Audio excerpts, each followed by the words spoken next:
So guys, that is our Njama Njama, the garden huckleberry, Solanum scabrum, known as awa. The Enugu tribe people consume this vegetable as well. This particular variety is the broadleaf variety. I prefer this one when I am growing the Njama Njama in containers. So yeah, it's harvest day today, and I will share with you how I started this Njama Njama from seed right up to harvest. Let's talk about the type of container that you are gonna need to grow your Njama Njama in. You want something that is deep as well as wide. If you use shallow containers, it will not support the root system of this vegetable. It has a very robust root system, so use containers that are deep. What I have here are 5-gallon buckets, and grow bags would work wonderfully well for this. Now let's talk about the type of soil that you're gonna need to fill your containers with. For container gardening, the type of soil that is appropriate is the potting mix soil. If you're buying the soil from the store, make sure it says potting mix soil on the label. That is because this type of soil is formulated to retain moisture and also encourage drainage. If you just dig up soil from your garden and put into containers, it will not be able to retain moisture and it may not drain well. There are different varieties of the garden huckleberry, but the particular variety that I find works best for container gardening is the broadleaf or the big leaf Njama Njama, such as the Fumbot variety or the variety that you would find cultivated around the southwest or the Boya area. Those work best for container gardening. Huckleberry seeds are sown by broadcasting the seeds on the surface of the soil, but this little hack of putting the seeds in a pepper shaker or a salt shaker and shaking that on the surface of the soil helps to disperse the seeds more evenly. Why consider growing Njama Njama in containers? Well, if you live in an apartment, maybe you live in an urban area and you really cannot dig up the soil and grow a garden, this is an option for you. You may also own a house. What I'm doing now is just moving the soil around to cover our seeds. The Njama Njama seeds are tiny seeds, so you don't want to bury them too deep, otherwise they might not germinate. But if you do not cover the seeds, ants can carry the seeds away, birds can eat on the seeds as well. So cover the seeds, but cover them lightly. Guys, if this video is adding value to you, do me a favor and click on that thumbs up button. Thank you so much. Here is the Njama Njama after 1 week. Njama Njama in containers at 1 week. We have a nice germination. Some, but not all.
So to harvest, we're just gonna cut like this.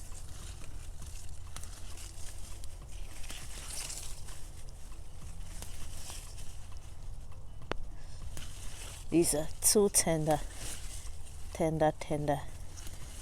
leaves. Just gonna cut, and it's going to form side shoots. The tender leaves are very, very nutritious, high in protein as well. The leaves of the Njama Njama is unusually high in protein.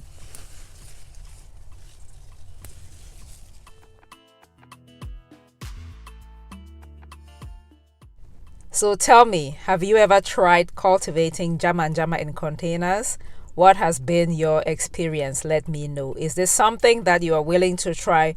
Also, let me know if you want the seeds of this broadleaf variety. Let me know in the comment section, and I will share the information that you can use to order some seeds. Thank you so much.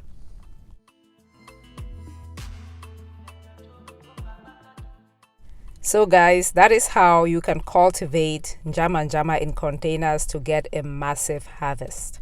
If you live in an apartment, let me encourage you to try this method, and you will be amazed at the harvest that you get. If you would like to see how I further process the Njama Njama, cook it, and then enjoy it, go ahead and continue watching. Otherwise, thank you so much for watching. I hope I have earned your subscription. Kindly tap on that like button if you have not already done so, and share this video with somebody that you know might benefit from the content of this video or the content of my channel. Until next time, grow a garden. Happy gardening.